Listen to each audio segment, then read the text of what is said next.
देखो Bartle sand का पढ़ रहे थे हम, बार्टल सैंड जिसको कार्डियक सैंड के नाम से भी जानते हैं। और बार्टल सैंड का पहला कंपोनेंट है कौन सा है? टेम्परेचर। और टेम्परेचर क्या होता है? देखो टेम्परेचर की अगर हम बात करें तो टेम्परेचर क्या है? Temperature is balance. क्या है टेम्परेचर? एक बैलेंस है between heat production and heat loss. Temperature क्या है हमारा? टेम्परेचर एक बैलेंस होता है किसके बीच में? हीट प्रोडक्शन और हीट बैलेंस के अंदर। किसके अंदर? हीट प्रोडक्शन और हीट बैलेंस के अंदर। ठीक है। नेक्स्ट अगर हम बात करें, देखो heat production heat balance, temperature को जो रेगुलेट सेंटर होता है, कौन रेगुलेटर जो सेंटर होता है टेम्परेचर का, वो होता है हाइपोथैलेमस। कौन होता है? हाइपोथैलेमस। और हाइपोथैलेमस है वो दो पार्ट्स में डिवाइड है हमारा, एक होता है एंटीरियर और एक होता है पोस्टीरियर। ठीक है। एंटीरियर और दूसरा कौन सा होगा? पोस्टीरियर। दो पोर्शन में डिवाइड है हाइपोथैलेमस।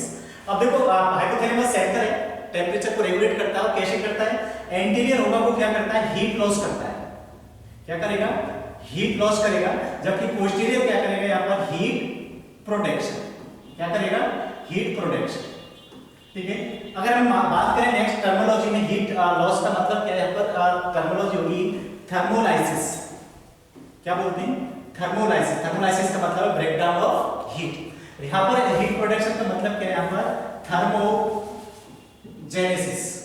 क्या होता है? थर्मोजेनेसिस। ठीक है। तो ये दोनों हाइपोथैलेमस क्या करेगा? यहाँ पर रेगुलेट करता है टेम्परेचर को, और दो पोर्शन में डिवाइड है। एक है आपका एंटीरियर और हाइपोथैलेमस, और दूसरा पोर्शन कौन सा है? Posterior hypothalamus. एंटीरियर क्या कर रहा है? यहाँ पर हीट लॉस कर रहा है, और जबकि पोस्टीरियर क्या करता है? यहाँ पर हीट प्रोडक्शन करता है। हीट लॉस का मतलब क्या है? यहाँ पर थर्मोलाइसिस, और हीट प्रोडक्शन का मतलब क्या है? थर्मोजेनेसिस। अब हम बात करते हैं भाई नंबर एक सबसे पहले कि भाई हीट प्रोडक्शन वे कौन कौन से वे होते हैं जो क्या करेंगे? हमारा हीट प्रोडक्शन करेंगे। क्या करेंगे? हीट प्रोडक्शन वे करते हैं। अगर हम बात करें हीट प्रोडक्शन वे कौन कौन से? नंबर एक सबसे पहले 1 ग्राम कार्बोहाइड्रेट। क्या? 1 ग्राम CHO बराबर 4 किलो कैलोरीज एनर्जी प्रोवाइड करवाता है, जिससे हमको जो हीट प्रोड्यूस होती है वो होती है 70 जूल्स। कितना होगा? 70 जूल्स हीट प्रोड्यूस करवाएगा कौन? कार्बोहाइड्रेट। उसके बाद अगर हम बात करें 1 ग्राम प्रोटीन, और 1 ग्राम प्रोटीन भी आपको कितना एनर्जी प्रोवाइड करवाती है? 4 किलो कैलोरीज प्रोवाइड करवाती है। ठीक है। और 4 किलो कैलोरीज से जो हीट प्रोड्यूस होगी वो कितना होगी? 70 जूल्स में होगी। तो कितना हीट प्रोड्यूस हो रही है? 70 जूल्स। उसके बाद अगर हम बात करें 1 ग्राम फैट की बात करें, तो 1 ग्राम फैट से जो कैलोरीज मिलती है हमको, वो कितनी मिलती है? 9 किलो कैलोरीज मिलती है, और जिसकी वजह से हीट प्रोड्यूस होती है वो कितना जूल्स होती है? 37 जूल्स। कितना होती है? 37 जूल्स। उसके बाद अगर हम बात करें चौथा जो पॉइंट होता है जो हीट प्रोडक्शन में काम करता है हमारे में, वो होता है एल्कोहल। तो ठीक है, अगर हम बात करें यहाँ पर 30 ml एल्कोहल अगर हम यूज कर रहे हैं, तो उससे हमको 7 किलो कैलोरीज एनर्जी प्रोवाइड हो रही है, जिसकी वजह से 28 जूल्स एनर्जी प्रोवाइड होती है। कितनी होती है? 28 जूल्स एनर्जी प्रोवाइड होती है। तो ये हमारा क्या है? हीट प्रोडक्शन के वे हैं। कौन किस किस से हमारी हीट प्रोडक्शन हो रही है? नंबर एक 1 ग्राम कार्बोहाइड्रेट हम यूज कर रहे हैं, तो उसकी वजह से 70 जूल्स कैलो एनर्जी हमको मिल रही है। ठीक है। अगर 1 ग्राम प्रोटीन यूज कर रहे हैं तो 70 जूल्स, इससे भी 70 आएगी। अगर 1 ग्राम फैट कर रहे हैं तो उसकी वजह से 37 जूल्स एनर्जी प्रोवाइड होगी और हीट प्रोड्यूस होगी।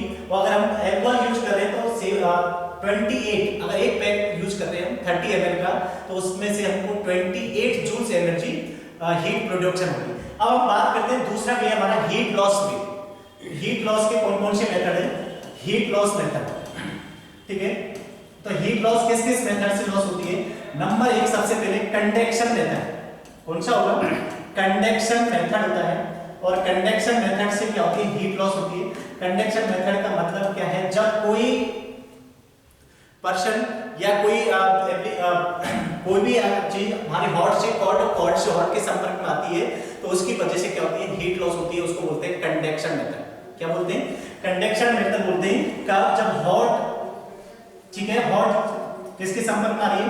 कॉल्ड के में आ रही है, और ये कॉल्ड किसके में आ रही है? हॉट में। तो उसकी वजह से जो हीट लॉस होती है उसको बोलते हैं कंडक्शन मेथड। और इसकी वजह से 3% हीट लॉस होती है बॉडी में, ठीक है। दूसरा है कन्वेक्शन मेथड। कौन सा है? Convection method. कन्वेक्शन मेथड का मतलब है जो एयर सर्कुलेशन के संपर्क में हम आते हैं तो उसकी वजह से हीट लॉस होती है। जैसे अगर हम बात करें एग्जांपल की, अगर हम बात करें जैसे आपका फैन हुआ, कूलर हुआ और एसी हुआ, इसकी वजह से जो हीट लॉस होती है हमारी कितना होती है? 15% हीट लॉस होती है, ठीक है।